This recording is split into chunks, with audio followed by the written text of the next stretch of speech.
Welcome to Making Herstory. This isn't polished success stories. This is the fire, the chaos, the gut punch truth of women who refuse to play small. The real, feral stories. The messy, bold, audacious stories that flip the table and set shit on fire. This is where we roar.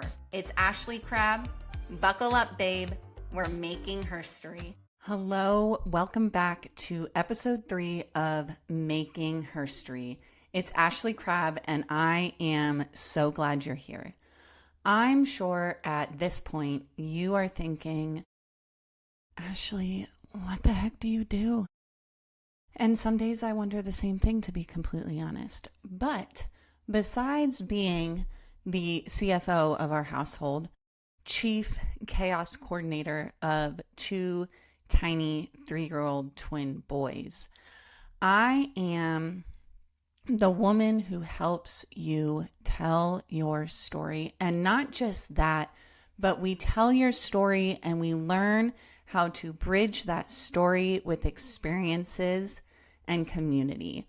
And that's kind of what we're going to be talking about today. And I am so excited to do that with you. So let's get started. They'll tell you that you have to start with a complete list of logistics, with a budget, with the perfect blueprint. But I am here to tell you that your story is the starting point.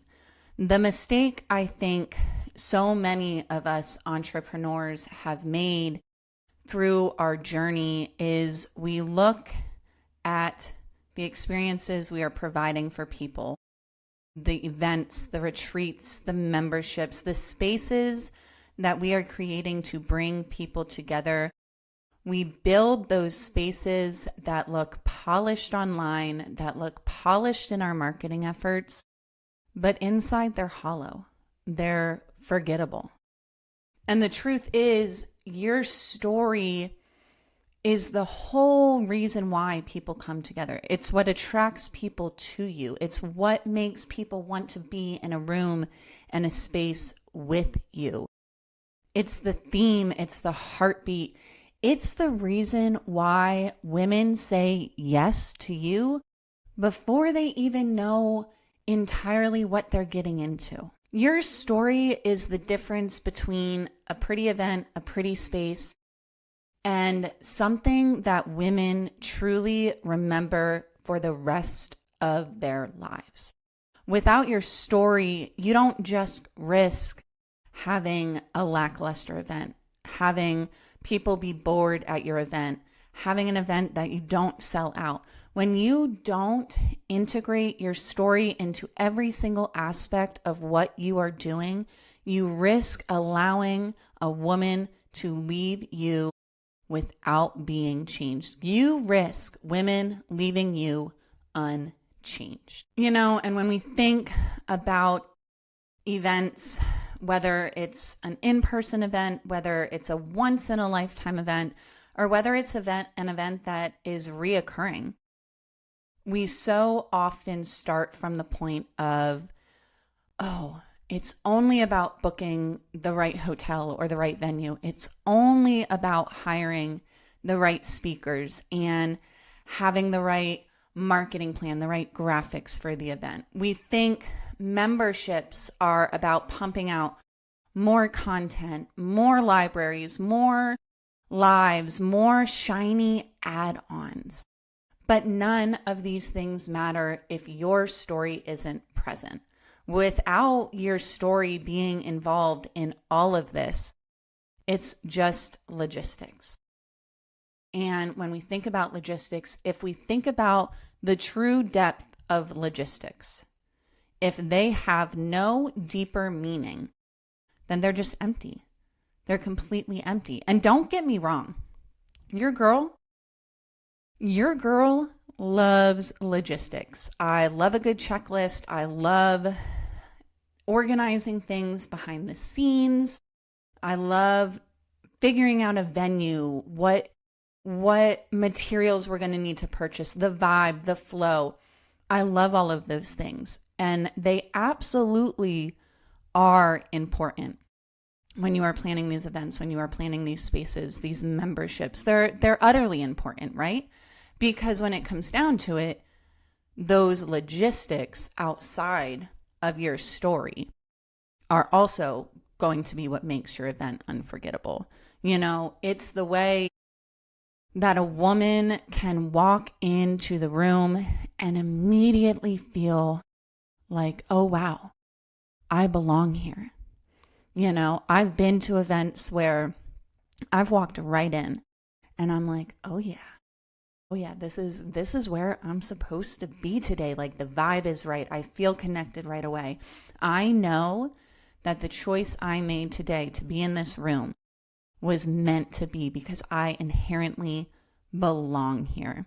You know, it's the through line that makes every single workshop or breakout circle feel connected, and it's what makes women feel like they are part of something bigger. And that's really, right, that's really the goal of creating these spaces for women. It's for women to believe that they are part of something bigger, that they are part of a movement, that they are part of something that is groundbreaking and changing the way the rule book is being written. Your story and these logistics coming together are the whole reason why women aren't just going to leave with a notebook full of notes and action items and to-do lists. They're going to leave with a transformation, because that's the other thing you're offering when you're creating these spaces for women. You are saying, you know what?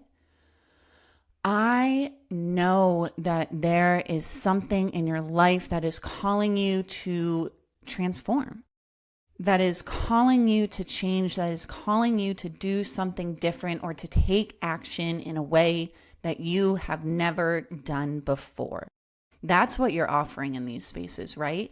And so you want women to leave, not just envisioning that transformation that's going to happen with their notes and their action steps and their to-do list, but you want them to already feel that transformation happening in their bones.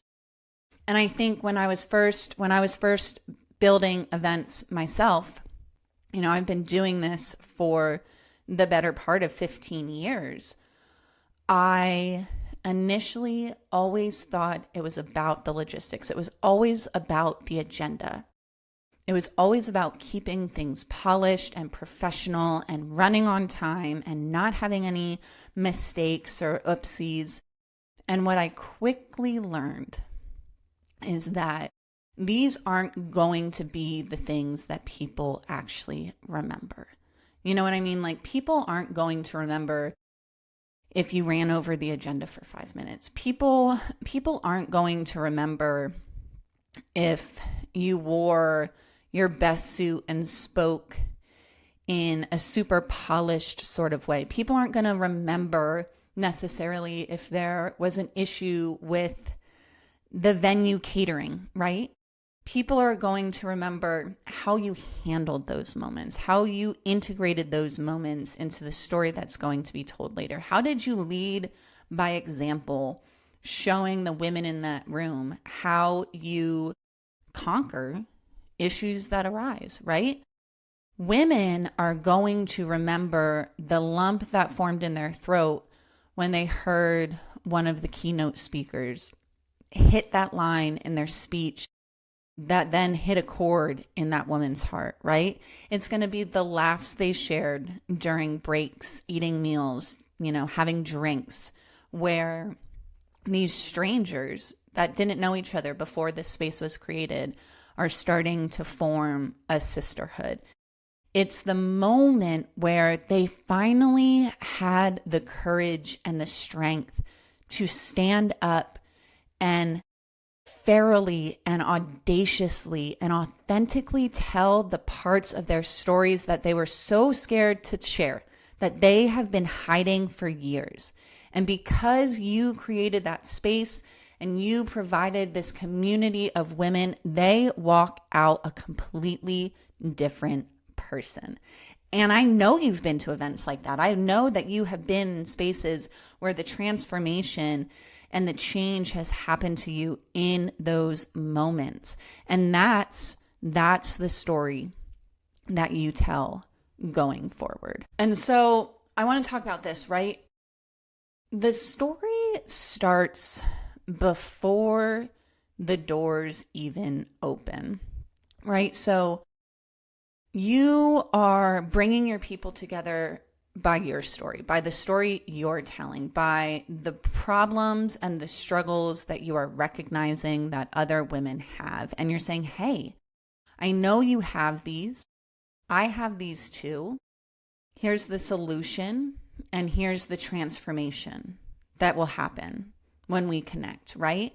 So that story is already going on, and that's why women love you, right? That's why we want to connect with each other, because that story is all already resonating so strongly with us. But when we talk about event planning and we talk about the stories that we are telling, we want to think about the story that women are going to be able to tell before the event even happens.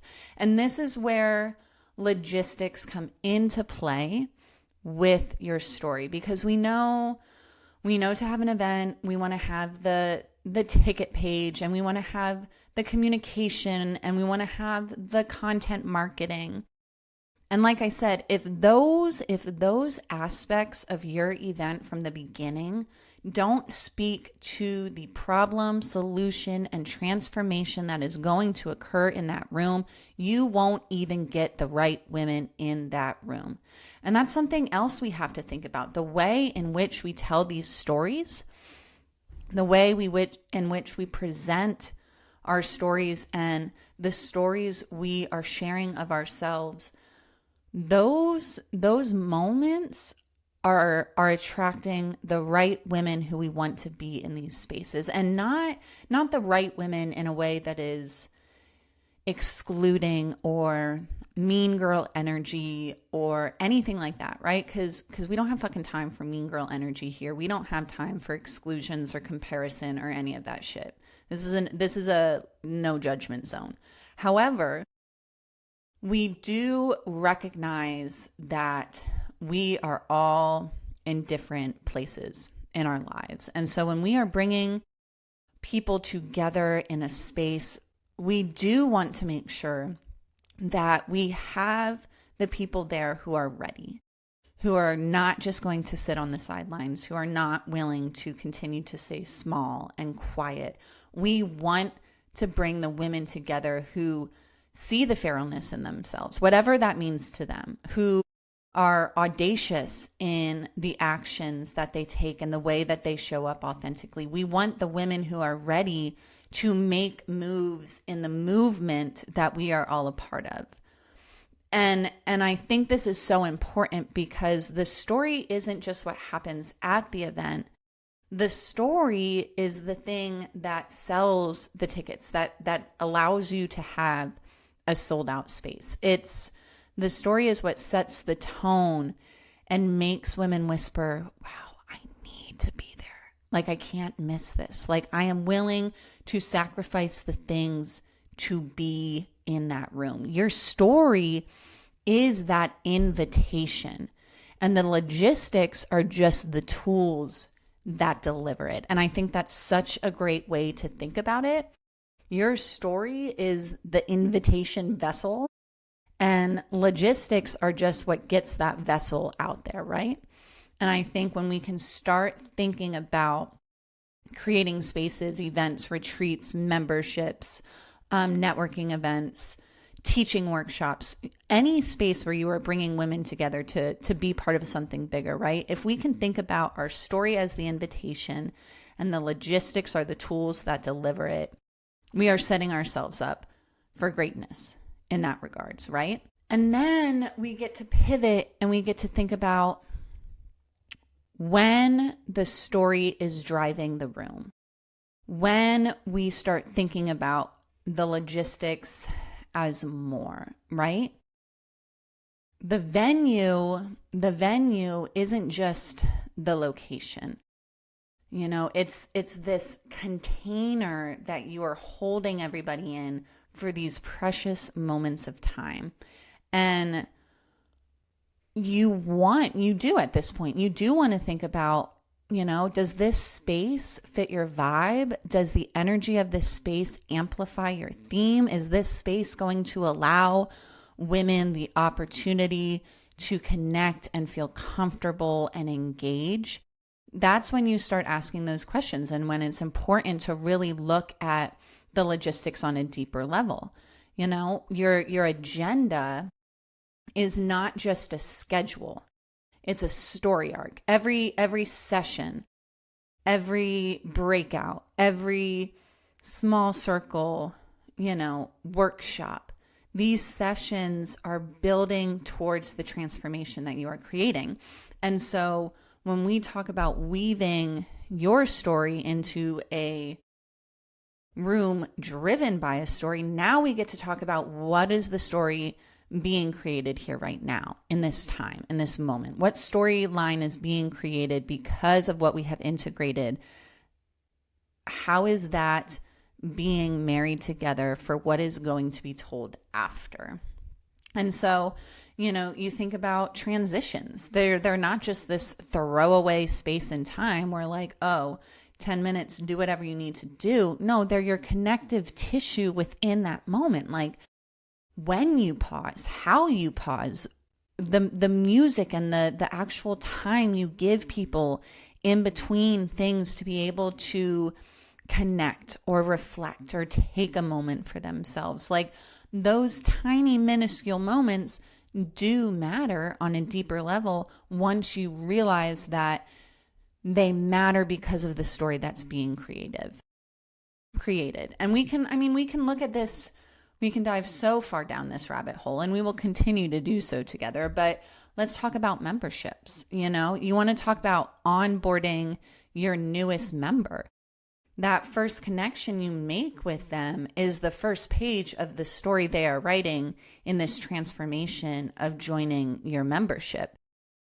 If you have calls or you have meetings, your weekly rhythm isn't just some bullshit time that you create in an hour, that you hope women come to for an hour in the week. Maybe they'll come to it. No, like this hour is the story arc to continue on. It's what's going to make women want to not just end the story right now. Your guest experts on your calls, they're not just random.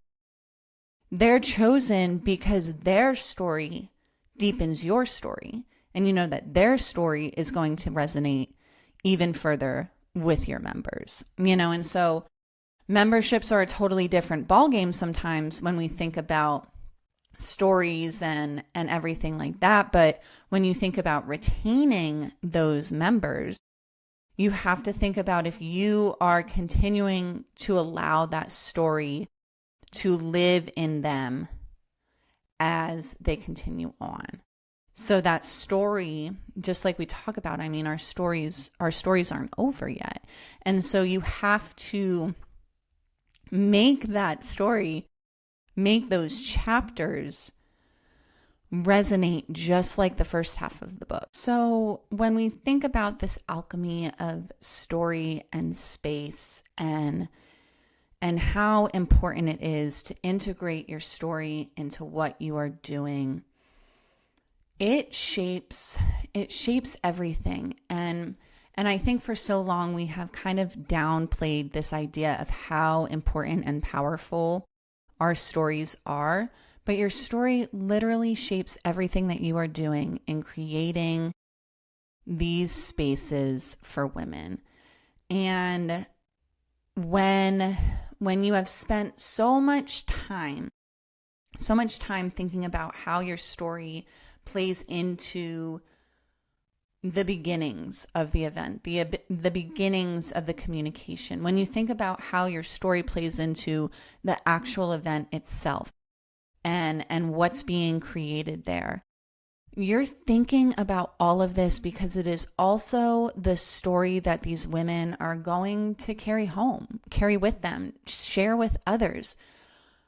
The storyline that you have created in being so intentional in everything that you have done is what's going to allow women to proudly say, oh my God, that was amazing. That was unforgettable. That was so powerful that I want everyone to hear my story from this experience. The question of how was it? You don't want women to leave your space being like, oh, it was great. What kind of story is that? Like, oh, it was great? No, we want women to feel so empowered and so motivated and so dedicated to the pivot and the trajectory that they are now taking, that they will retell that story over and over and over again, and other women will want to be a part of it. And that is why I do what I do. You know, I'm not a coach. I'm not just an event planner. I'm not just a storyteller. I am the woman who helps you realize that there is a bridge between your story, your experience, and the community that you are building. I help you realize that your personal story is so powerful and it is so important to share that it is what's going to allow you to create these retreats, create these events, create these memberships that women want to be a part of and that women will never forget. Because like I said, I believe that when you can create belonging, when you can create this heightened sense of visibility, of being seen, of being heard, your impact is going to skyrocket because you and your story, you are the heartbeat of everything, right? And my job is to help give you clarity and ease so you can stop second guessing the power of your story and start building these spaces that don't just look good online, that don't just have, you know, a shiny look to them, but that are actually unforgettable in real life. And here's the thing I want you to remember. Your story isn't optional. It's not a marketing angle. It's not a content pillar strategy. Your story is it. Like, your story is the blueprint for every single experience that you create. And when you hide it, what you are creating falls flat. What you are creating fizzles out. But when you can recognize and lead with it, when you can weave it through every single detail of what you are doing, people don't just join you. Women don't just attend, they belong, they remember, they come back, and they bring other baddies along for the ride. And so if you're sitting here and you're listening to this and you're working on sharing your story and you're working on creating any space, stop obsessing over the polishedness. Stop obsessing right now about the logistics and the blueprint. Start focusing on your story. Start writing your legacy. Start weaving and threading that legacy into absolutely every part of you and what you do. Because your story is why women are going to choose you over the 100 other women or events or anything that they could choose to spend their time and money on. It's why they're going to whisper, holy shit, me too. And then they're going to call their friend and be like, girl. And she's going to be like, yeah, me too. That's what starts movements. That's what starts communities. And it's why women will leave you changed. Not because of all of the focus you put into all of the back end behind the scenes stuff at the very beginning, but because how you made them feel from the beginning, how you made them feel seen and heard from the very beginning, and because you gave them a space to tell their own. You know, feral women We don't just build events and spaces and memberships. We breathe life into them. We crack people open by the communities that we are building. We stitch belonging into every single corner of what we're doing. We build legacies and we craft stories that outlive any metric meter. We roar. We roar with our stories because when we lead with them, we don't just get this opportunity to fill another chapter of history. We get to write an entire chapter of her story. And that's what I love doing with you all, is continuing to fill these books with chapters of us. You've been listening to Making Her Story. Remember, your story isn't optional. It's your fire, your power, and the heartbeat of every space you build. So take up space, tell it raw, and keep building the kind of legacy that can't be ignored. It's Ashley Crabb, and I'll be back with more bold, brave, feral stories soon. And if you want to stay feral with me, hit subscribe, share this with your sisters, and let's make herstory louder together.